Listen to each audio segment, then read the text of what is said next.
Hola, football lovers, balik lagi di Breaking Goals bersama saya Fahri Mahar. Ada yang bilang Piala Dunia itu panggung bagi para tim-tim raksasa.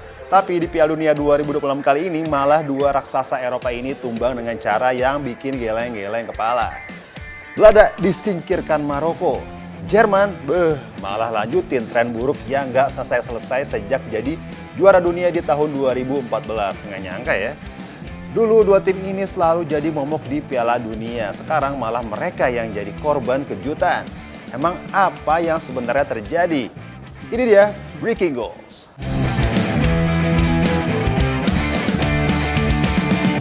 Kita mulai dari Belanda dulu nih, jujur aja ya.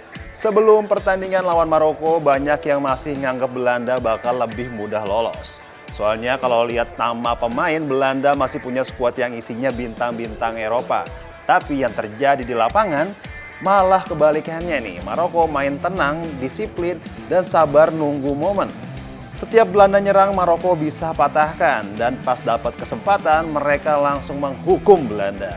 Hasilnya, Belanda harus angkat koper lebih cepat.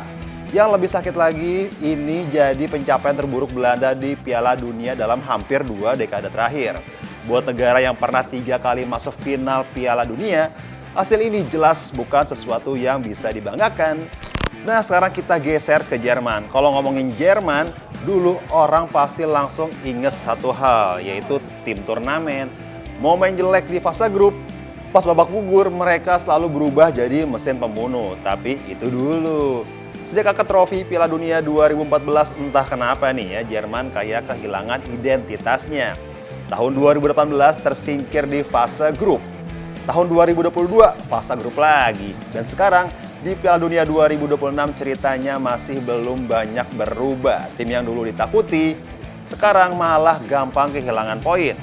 Pergantian generasi emang sudah dilakuin ya sama Jerman ya. Pemain muda juga udah banyak, tapi hasilnya masih jauh dari harapan. Yang paling kerasa Jerman sekarang kayak nggak punya mental pembunuh yang dulu jadi ciri khas mereka. Pas lagi unggul bisa kekejar. Pas butuh gol, malah kehabisan ide. Dan pas dalam tekanan, malah sering melakukan kesalahan sendiri.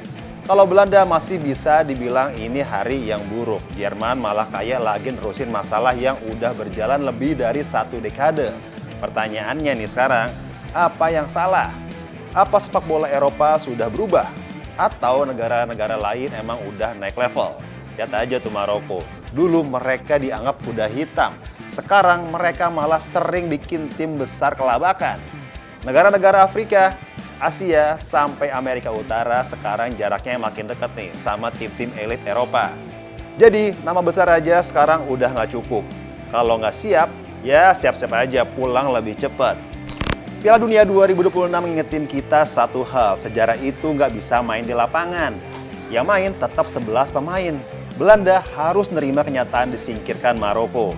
Jerman juga harus ngakuin, mereka masih belum bisa bangkit dari bayang-bayang kejayaan 2014. Dan kalau nggak segera berbenah, bisa aja di Piala Dunia berikutnya mereka bukan lagi jadi favorit, tapi malah jadi tim yang paling sering bikin kecewa pendukungnya. Saya Fahri Mahar, sampai jumpa di Breaking Goals selanjutnya. Bye-bye.